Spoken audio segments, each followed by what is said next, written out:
Togolaises, Togolais, mes chers compatriotes, chers panafricanistes et amis du Togo. L'acte final du spectacle joué sur la terre de nos aïeux par les forces obscures, prédatrices, coalisées, est effarant dans son réglage millimétré. 4 janvier 2024. Mort subite en exil dans le comté de Stockholm, en Suède, du patriarche de la nation et père de l'alternance, son Excellence Monseigneur Philippe Fanoko Modjou. 3 mars 2024. Mort subite en exil à Tema, dans la République du Ghana, du président légitime du Togo, président démocratiquement élu le 22 février 2020 et père de la souveraineté intégrale du Togo, CITO, son Excellence Dr Gabriel Adeyome Messan Kodjo. 3 avril 2024. Arrestation de 9 premiers responsables et cadres de la coordination nationale de la dynamique Monseigneur Bodjou. Tandis que le gouvernement illégitime et illégal de Lomé annonçait par un communiqué laconique le 5e report des élections régionales et législatives annoncé depuis 2022 afin de pouvoir légitimer le quintuple coup d'État électoral, militaire, judiciaire, médiatique et diplomatique auquel est venu s'ajouter l'odieux coup d'État constitutionnel du 25 mars 2024 qui viole les dispositions communautaires de la CEDEAO, notamment le protocole A-, SP1-12-01 de la bonne gouvernance et de la démocratie, additionnel au protocole relatif aux mécanismes de règlement, de gestion, de prévention des conflits, qui, dans son titre sur la convergence constitutionnelle, interdit en son article 1er alinéa C tout changement anticonstitutionnel. Ces événements tragiques et malheureux, loin de nous abattre, doivent déboucher sur une puissante impulsion à l'éveil de toutes les filles et de tous les fils du Togo tout entier, qui doivent réaliser enfin qui est qui sur la scène politique togolaise et comment ils ont été contrôlés pendant tant d'années par des marionnettes et des marionnettistes qui n'ont que cure du bien-être de la nation tout entière.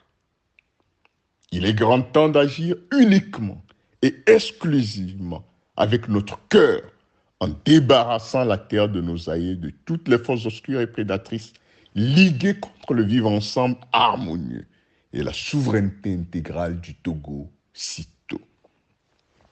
Togolaises, Togolais, mes chers compatriotes, la libération du Togo du joug de l'humiliation, de l'asservissement, de la prédation au nombre de ses richesses et de la déshumanisation passe irrémédiablement par une révolution citoyenne et populaire ici et maintenant.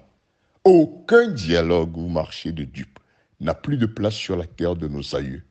Car comment croire des gens qui, en pleine conscience des dispositions des articles 52, 59, 144 et 150 de la Constitution de la République, ont produit de fausses procurations pour disposer d'une fausse majorité leur permettant de perpétrer un crime imprescriptible dont ils doivent tous répondre. Le gouvernement légitime du Togo en exil y veillera jusqu'au bout.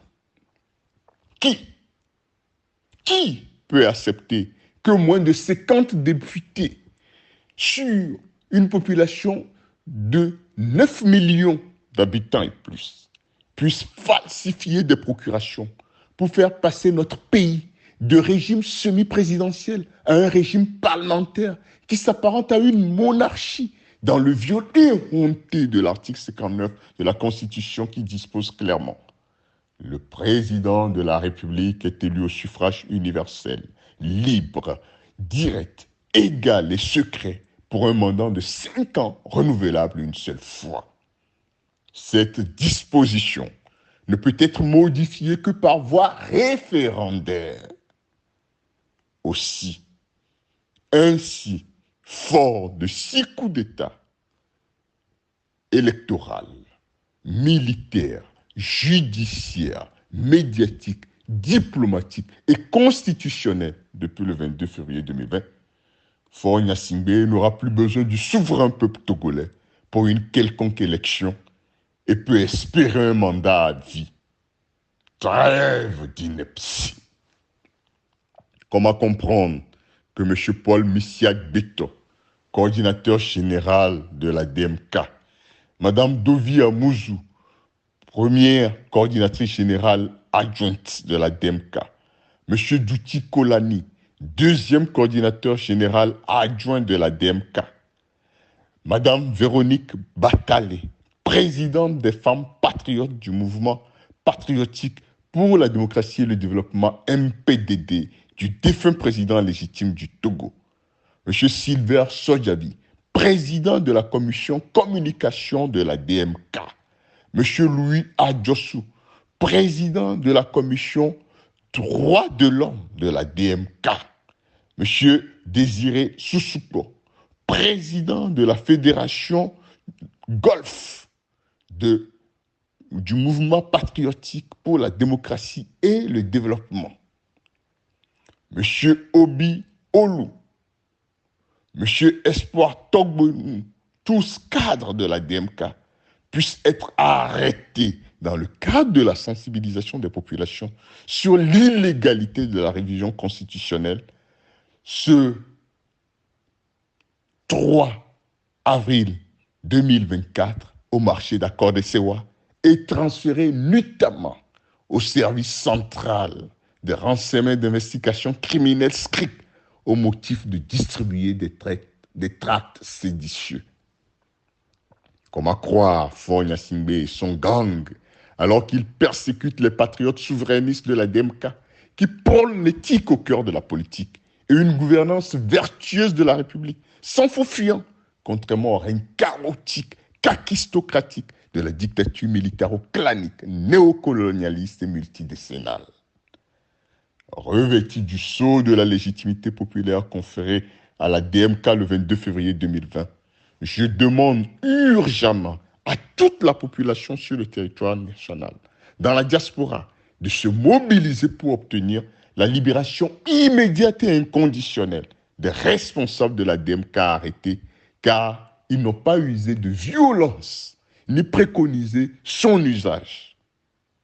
Souverain peuple togolais, du nord au sud, de l'est à l'ouest et dans la diaspora de par le monde, lève-toi avec vaillance, ici et maintenant, pour libérer les 9 responsables de la DMK, de même que tous les prisonniers politiques, et chasser de la terre de nos aïeux Faure Gnassingbé et son gang, afin que puisse s'ouvrir devant nous une nouvelle ère plus sereine et glorieuse de notre histoire commune. J'interpelle de nouveau la CEDEAO, l'Union africaine, l'Union européenne, les Nations unies et tous les partenaires internationaux qui feignent d'ignorer l'extrême gravité des postures hasardeuses de Faure Gnassingbé et son gang sur la vie de la nation togolaise tout entière. Il est temps de le confronter enfin à ses propres turpitudes. Une nouvelle page doit impérativement s'ouvrir devant la nation tout entière, ici et maintenant, sans concession aucune aux forces prédatrices coalisées. Et il est de notre responsabilité individuelle et collective d'œuvrer courageusement à l'émergence glorieuse du Togo phare et hors de l'humanité. Togolaise, Togolais, lève-toi et défends énergiquement ta patrie. Vive la liberté d'expression et tous les droits constitutionnels de tous. Vive la souveraineté intégrale du Togo. Vive la République et que l'Éternel bénisse le Togo et chacun de ses enfants.